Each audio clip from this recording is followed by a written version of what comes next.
Words carry a frequency, a vibration, a hidden message that goes far beyond what the surface seems to show. When a person speaks, they are not simply stringing sentences together. They are transmitting what is living inside of them. This is why you can meet someone who says everything right, yet something about the way they speak leaves you unsettled.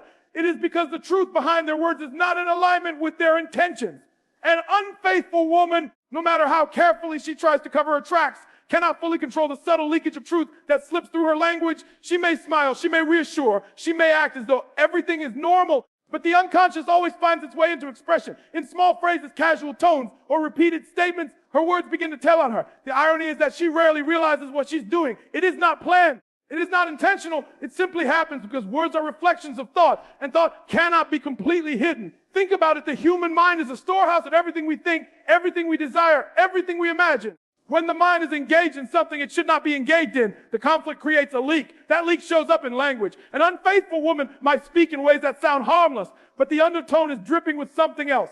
She might say she's just busy, when in reality she is emotionally absent. She might repeatedly use phrases like "you wouldn't understand" as a way to distance herself. She might laugh off certain questions with sarcasm instead of giving a straightforward answer. These aren't just accidents. They are linguistic cracks, the kind that reveal the foundation is not as solid as it appears. You can notice this if you listen not just to the words, but to the energy wrapped around them. Words can be polished, but energy cannot be faked. If someone says, "I love you," but their tone lacks warmth, the message behind the words is louder than the words themselves. In the same way, an unfaithful woman will often betray herself through contradictions. She may say she is committed, but then use language that emphasizes independence, detachment, or even resentment. She may try to convince you that nothing is wrong, yet her phrasing communicates distance. Over time, those words form a pattern, and patterns do not lie. What makes this so fascinating is that if a word chosen are rarely deliberate. The conscious mind is skilled at putting on a performance, but the subconscious mind is always active, always whispering through expression. And the subconscious doesn't know how to keep secrets. That is why psychologists, counselors, even negotiators and investigators all pay attention to word choice and tone. The truth is hidden in plain sight. When someone is being faithful, their words carry consistency. There is no need to disguise, no need to justify, no need to create diversions. But when faithfulness is broken, words become slippery.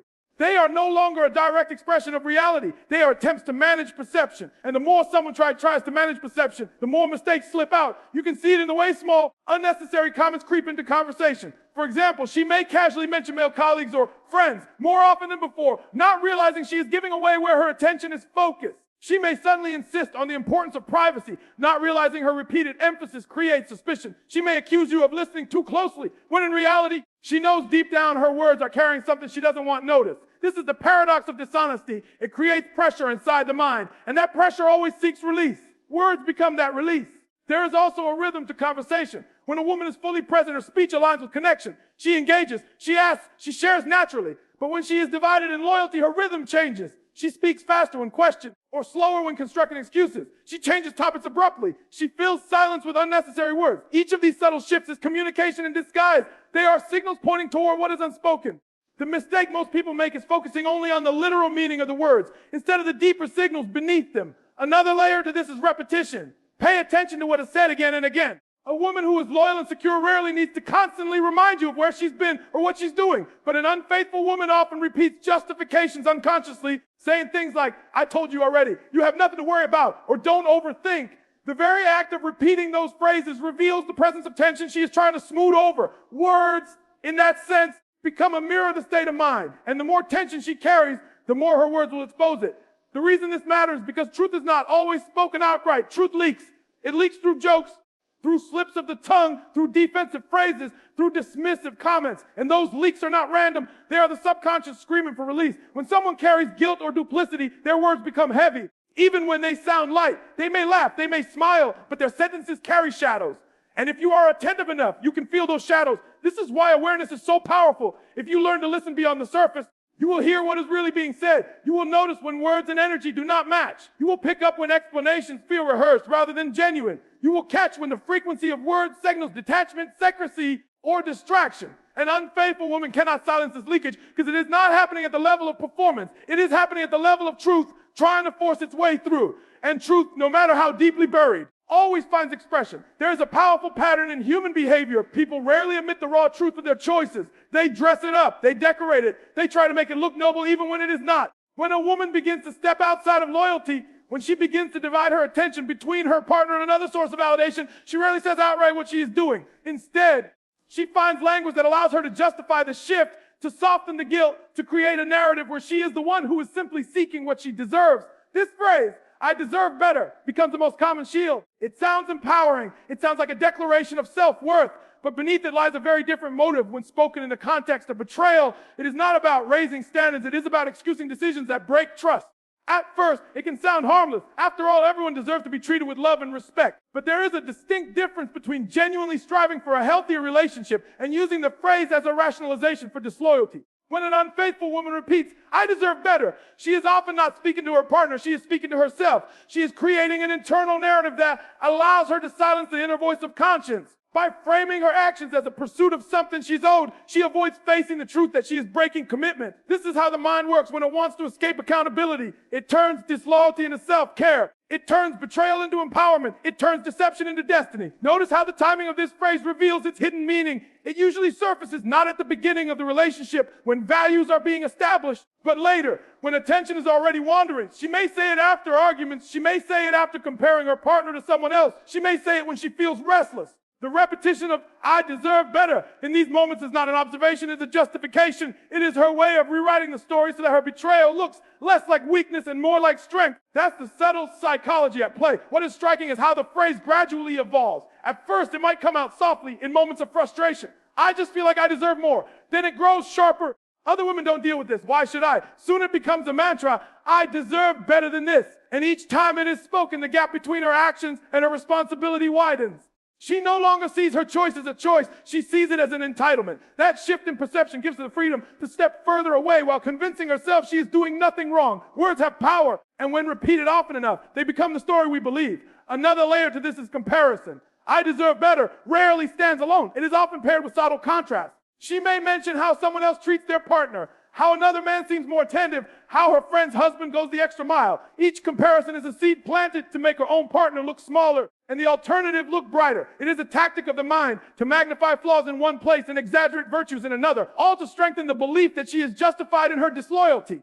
The words might sound like simple dissatisfaction, but beneath them lies the architecture of betrayal being built brick by brick. This is why you must listen closely when this phrase surfaces. In a healthy relationship, someone who says, "I deserve better," usually follows it with actions of growth. They communicate. They work on boundaries. They seek to elevate the bond. But when it comes from an unfaithful woman, the phrase is hollow. It carries no desire to build. It is spoken only to destroy silently while giving her the permission to seek fulfillment elsewhere. It is a cloak, a disguise, a cover that makes betrayal look like evolution. It's important to understand that she often does not realize the full weight of what she's saying. In her mind, these words give her a sense of release, a way to escape the heaviness of guilt. By saying, "I deserve better," she paints herself as the victim rather than the betrayer. She positions herself as someone rising above limitation rather than someone creating deception. And because the human ego thrives on self-protection, the phrase becomes her strongest weapon to keep shame at bay. It is easier to say, "I deserve better," than to say, "I am not being honest." It is easier to claim entitlement than to admit betrayal. Look closely and you'll notice a pattern the more she says it. The less she takes responsibility for her own role in the relationship. She stops asking, "What can I give?" and only asks, "What am I getting?" That shift in focus is the root of her unfaithfulness. Loyalty thrives on contribution, but betrayal thrives on entitlement. "I deserve better" is a seed of entitlement that grows into the tree of disloyalty. It is not just a phrase. It is an unconscious confession. It is the unfaithful woman's way of saying she has already stepped out in her heart, even if her actions have not yet been exposed. And because words reveal the hidden truth, the constant use of this phrase is often a lot of signal that her faithfulness is already broken in spirit long before it breaks in practice. There is something revealing about defensiveness. It is one of those human reactions that cannot be fully disguised because it springs directly from the need to protect something hidden. When someone has nothing to conceal, their responses are calm, open, and steady. They listen. They explain. They answer without unnecessary tension. But when someone carries secrets, the simple act of being asked a question becomes threatening, and that threat triggers defensiveness. This is why an unfaithful woman will often betray herself, not through direct confession, but through the way she reacts to ordinary curiosity. She will begin to defend with unnecessary energy, raising walls where there should be none, turning small questions into big confrontations, because deep down, she knows her truth cannot withstand honest exposure. At first, it may seem subtle. You ask a harmless question, something as simple as, "Where were you?" or "Who were you talking to?" In a faithful and transparent relationship, those questions are met with natural answers. But when disloyalty is at play, the tone shifts instantly. She may roll her eyes, sigh heavily, or snap back. Why are you always questioning me? Notice that the question itself was not an attack. It was neutral. Yet the response was charged with hostility. That hostility is the signal. It is not about the words. It is about the emotional reaction wrapped around them. A defensive reaction reveals not comfort, but conflict. It shows that beneath the surface, something is being protected. Over time, the defensiveness becomes a pattern. Every inquiry becomes an accusation in her mind. Even when it is not meant that way, she may accuse you of being controlling, insecure, or paranoid. Not because the question was unreasonable, but because the truth she hides makes any question dangerous. Defensiveness is, in essence, a projection of guilt. It says, I feel exposed, so I must attack before I am uncovered. The more defensive she becomes, the more her words stop addressing reality and start serving as shields. She may over-explain in one moment and under-explain in the next. She may change the subject quickly or flip the blame onto you. Each of these is a tactic of defensiveness, and each reveals the pressure of concealment. There is also an emotional imbalance in defensiveness. Think about the disproportion. If a question is small, the response should match it. But when a small question produces an outsized reaction, that's where the truth leaks. An unfaithful woman may lash out at minor concerns, saying things like, why don't you trust me? Or, I'm tired of being interrogated. Even if all you did was ask one simple thing. The excess energy in her response is not about the question. It is about the fear that the question is too close to what she does not want revealed. This imbalance is what makes defensiveness such a powerful indicator. It tells you the reaction is not logical, it is emotional. And emotions, more than words, give away what is really happening. Another layer to this is avoidance. Defensiveness is not only about confrontation, it is also about evasion. She may avoid eye contact, change the topic, or suddenly grow quiet when the subject gets too close. Silence in this context is not peace, it is protection. It is the pause of someone scrambling internally for a way to respond without revealing too much. Sometimes she may even use humor as a mask, laughing off questions with phrases like, you worry too much, or you're being silly. On the surface, it seems lighthearted, but underneath, it is another form of defense, a way to deflect attention away from the real issue. What is critical to notice is that defensiveness does not come from confidence. A confident woman, one with nothing to hide, meets questions with ease. She understands curiosity is natural. She knows openness only strengthens trust. But an unfaithful woman does not have that luxury. Her foundation is unstable, so every question feels like a crack in the wall. She cannot afford too much transparency, so she fights for privacy in ways that seem aggressive or unnecessary.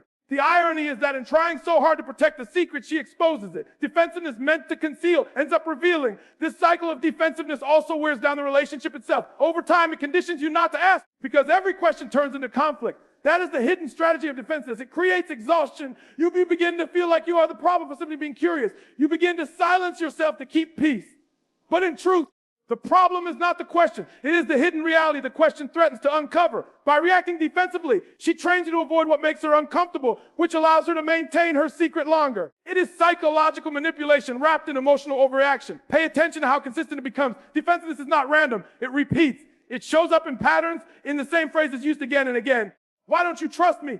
You're paranoid. You always think the worst. These phrases, repeated frequently, are not answers. They are shields. They do not address the content of the question. They attack the fact that you asked. And that is the most telling. Someone secure addresses the question itself. Someone defensive attacks the act of questioning. The distinction between the two reveals the truth. Ultimately, defensiveness is the voice of a guilty conscience trying to disguise itself as anger. It is the attempt to push attention away from what cannot stand the light. It is the behavior of someone who knows the truth but refuses to face it. And while she may believe her defensiveness keeps her safe, what it truly does is create louder and louder echoes of the very thing she is trying to hide. Emotional availability is the lifeblood of a relationship. It is what makes two people feel connected, seen, and valued. When someone is truly invested, their energy flows naturally into the bond. They want to share, they want to listen, they want to create moments of closeness. But when that investment starts to shift, when attention begins to wander elsewhere, emotional presence becomes the first casualty. An unfaithful woman will often reveal this shift without realizing it through the things she says. The small comments that communicate she is no longer fully here. She may not announce her disloyalty, but she will express it in phrases that distance herself.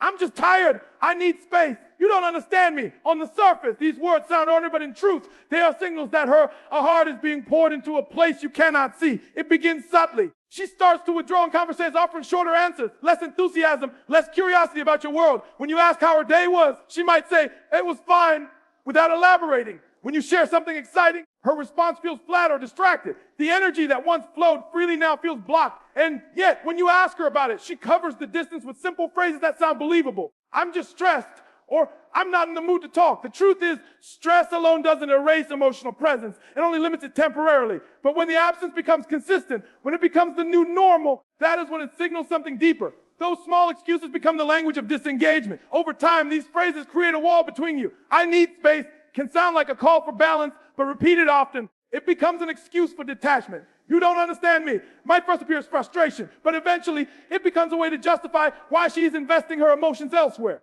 I'm tired stops being about physical exhaustion and starts being a shield to avoid intimacy. Each phrase is small, but together they form a pattern of withdrawal. A slow erosion of closeness that tells you she is emotionally giving to another connection. The unconscious betrayal shows up not in grand statements, but in everyday language that creates distance where there should be connection. Another powerful sign is the lack of emotional sharing. Relationships thrive on mutual vulnerability, the act of opening up about dreams, fears, struggles, and joys. When she was fully committed, she may have poured her thoughts into you, seeking your perspective, your support, your presence. But when her emotions are invested elsewhere, those conversations dry up. She no longer brings you into her inner world. When you ask what's on her mind, she dismisses it with nothing or it doesn't matter. These are not just dismissal, they are barriers.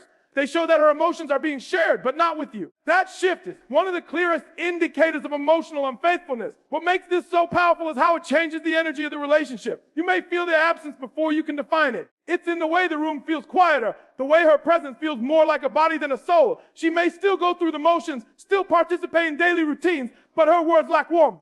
The difference between "how was your day" said with genuine curiosity and the same phrase said with empty obligation is massive. And the unfaithful woman cannot help but slip into the latter because her emotions are already anchored somewhere else. Pay attention to how often her words carry detachment. I just don't feel like talking right now. Can we not do this? It's not a big deal. At first, these may sound like normal requests for space or calm, but when they become consistent, they reveal a deeper withdrawal. They signal she no longer wants to engage at the emotional level the relationship once thrived on. Instead, she preserves her energy for another connection, even if she doesn't admit it openly. Her language becomes less about building bridges and more about creating gaps. This emotional withdrawal also creates confusion for the partner left behind. You may start questioning yourself, wondering if you are too demanding, too sensitive, too needy. But the truth is not in your sensitivity, it is in her distance. The words she chooses are not about you. They are about her shift in loyalty, her repeated insistence on space, her constant claims of tiredness, her declarations that you don't understand, all reveal a heart no longer aligned with the relationship. It is not that she lacks the ability to connect. It is that she is already connecting elsewhere. The human heart is not limitless in its devotion. When someone is emotionally available to one person, it naturally limits their ability to be equally available to another. This is why the language of withdrawal matters so much. "I don't want to talk," or "you wouldn't get it," is not simply a mood. It is a signal of reallocation. Her emotions are not gone, they are redirected. And though she may not realize the power of her words, those phrases are the unspoken confessions of where her energy is truly going. Over time, this creates a cycle of emotional starvation. You seek closeness, but her words push you away. You seek understanding, but her language tells you she cannot give it. The result is frustration on your end and further withdrawal on hers. And in that cycle, her unfaithfulness becomes evident, not because she announced it, but because she unknowingly revealed it through the quiet erosion of her emotional presence, expressed in the simplest phrases that seemed harmless on the surface, but carried the weight of divided devotion. Comparison is one of the most subtle yet powerful indicators that loyalty has begun to fracture. When someone is fully invested, they see their partner as enough. They may notice differences in others, but those differences do not carry weight. But when an unfaithful woman begins to lean away emotionally, her language changes, and comparison becomes the tool she uses, often without even realizing it. It can start innocently. A simple remark like, "Why can't you be more like?" or "Other people's partners do this." On the surface, these words may sound like frustration, but beneath them lies something deeper. They are the unintentional confessions that her attention is no longer fixed on you, that she is measuring you against someone else. And that measurement is a window into where her loyalty is drifting. What makes this dangerous is not the comparison itself, but the consistency with which it begins to appear. In healthy relationships, people may compare occasionally, but it is fleeting, quickly replaced by gratitude for what they have. In unhealthy dynamics, comparison becomes a repeated theme. Each time she says, "Other men treat their women better," she is reinforcing a narrative that her partner is not enough. Each time she highlights what you lack compared to someone else, she is, consciously or not, elevating an alternative in her mind. Words like these become seeds of discontent, watering her justification for disloyalty. They make her believe she is entitled to look elsewhere because she convinces herself that others are doing what you cannot. You may notice that the comparisons often grow more specific over time. At first, it might be general statements. Couples I know go out more often, or some men are more supportive, but then the names start slipping in. "Why can't you be more like him?" Or "Hey always makes her feel special." These comments may be brushed off as irritation, but they are more than that. They are signals of where her admiration is landing. It is not just about hypothetical ideals. It is about real people she is watching, real behavior she is weighing against yours.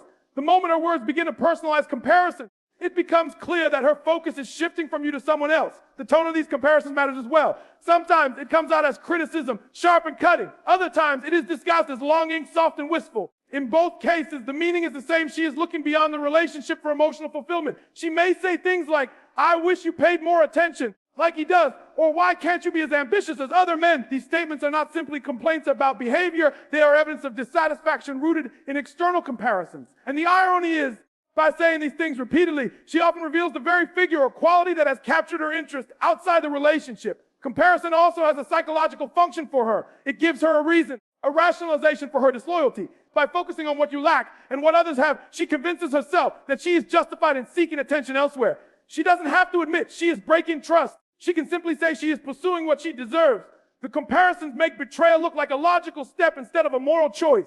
They help her silence the discomfort of guilt by dressing her actions in the language of unmet needs. This is why her words carry so much power. They don't just describe dissatisfaction. They build the internal story that allows her to excuse unfaithfulness. Pay attention also to when these comparisons show up. They often surface during arguments, when emotions are heated and honesty leaks out unintentionally. In anger, she may blurt out things like, "Other men know how to treat women," but you don't, not realizing that what she has just said is a direct window into her thoughts. Or during moments of disappointment, she may sigh and mutter, "I wish things were like how they are for others."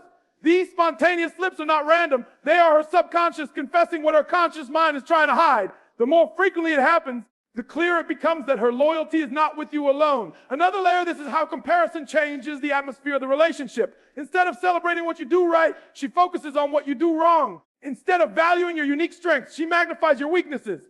This constant measuring creates a sense of inadequacy in you, making you feel like you are always falling short. But the truth is, the issue is not your inadequacy. It is her divided attention. Her words of comparison are less about your flaws and more about her shifting desires. They reveal not who you are, but where she is emotionally drifting. Over time, these comparisons can become sharper, even cruel. They stop sounding like suggestions for growth and start sounding like evidence for replacement. "You'll never be like him. Maybe I should be with someone who understands me." Such statements are no longer just expressions of dissatisfaction. They are open warnings that she has already imagined herself elsewhere. And though she may not realize the depth of what she is saying, her language is revealing her inner betrayal. The human heart cannot fully serve two masters. When admiration, longing, and attention are directed outside the relationship, what remains inside is only obligation. And obligation always sounds different than love. This is why the words of comparison matter so much. They are not casual remarks. They are echoes of a divided heart. They are the unconscious confessions of a woman who is no longer fully yours, who cannot stop measuring because she has already begun to give her loyalty away, one comparison at a time. There's a unique power hidden in the smallest phrases, the ones that seem harmless at first glance but carry an undertone that reveals far more than intended. When a woman is faithful, her words reflect consistency, alignment, and openness. There is no need for excessive deflection because truth is simple and easy to express. But when a woman is unfaithful, she often unconsciously gives herself away in the little things she says. Phrases like, "It's not a big deal," "You're overthinking," or "Don't be so insecure" appear to be casual dismissals, yet they serve a much deeper purpose. They are not simply words. They are shields designed to deflect attention away from behavior that cannot withstand scrutiny. The very act of using these phrases repeatedly becomes an unspoken confession, a sign that there is something beneath the surface that she doesn't want revealed. Consider the phrase, "It's not a big deal." In healthy relationships, partners explain, clarify, and reassure each other with patience. But when she begins to rely on this phrase, it is often used to minimize situations that actually are significant. If she receives a message late at night and you ask about it, she may brush it off with, "It's not a big deal." If she suddenly starts going out more often and you question her, she may respond the same way. On the surface, it sounds like an attempt to calm your concerns, but underneath, it is a way to escape accountability. She reduces the seriousness of your observation, not because it truly is small, but because acknowledging its importance would expose too much. Then there is "You're overthinking." This phrase shifts the spotlight away from her actions and onto your perception. It turns the issue from something she might be hiding into something that's supposedly wrong with you. By saying this, she creates doubt in your mind. You begin to question whether your instincts are valid, whether your observations are exaggerated. The irony is that instincts often pick up on subtle inconsistencies long before the conscious mind can explain them. When she dismisses those instincts as overthinking, she is not protecting you from worry. She is protecting herself from being uncovered. It's a clever form of psychological deflection, one that makes you question yourself while she escapes responsibility. Another phrase that often appears is, "Don't be so insecure." At first, it sounds like an encouragement, as though she wants you to feel confident. But in reality, it is often a way of silencing suspicion. By framing your concern as insecurity, she invalidates your right to ask questions.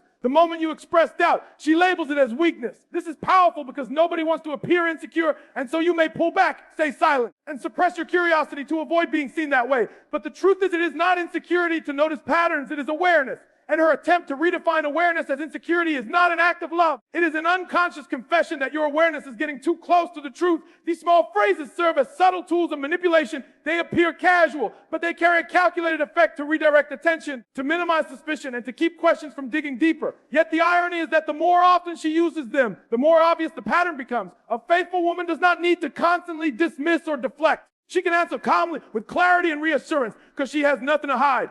An unfaithful woman, however, grows increasingly dependent on these phrases. They become her automatic responses, her rehearsed shields.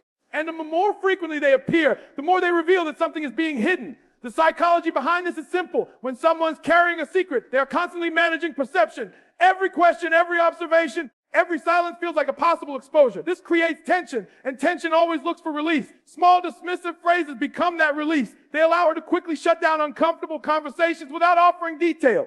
But because they are used so often, they start to sound unnatural. Over time, the very words meant to cover the truth end up pointing directly to it. It is also important to notice how these phrases affect the atmosphere of the relationship. When she says, "You're overthinking," or "Don't be insecure," it places you in a defensive position. You begin to feel like you are the problem for even asking. The focus shifts from her behavior to her emotions. This reversal creates imbalance. Instead of clarity, there is confusion. Instead of reassurance, there is self-doubt.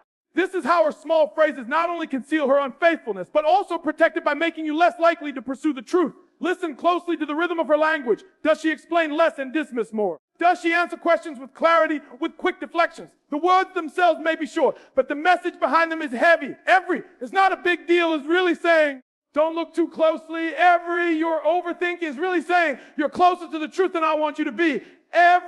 "Don't be insecure," is really saying, "Your instincts are right, but I can't let you trust them." These phrases, while small, are not insignificant. They are cracks in the mask, slips of the tongue that reveal what the heart is too conflicted to admit openly. The most telling sign is repetition. When you hear the same dismissive phrases again and again, you must understand they are not random. They are patterns, and patterns are the language of the subconscious. The subconscious cannot keep secrets forever. It always leaks through. And in this case, it leaks through casual words designed to silence suspicion. She may believe she is hiding well, but in truth, her very attempts to hide are what give her away. Her dismissals, her deflections, her minimizing, all of them add up to a silent confession that her faithfulness is already broken.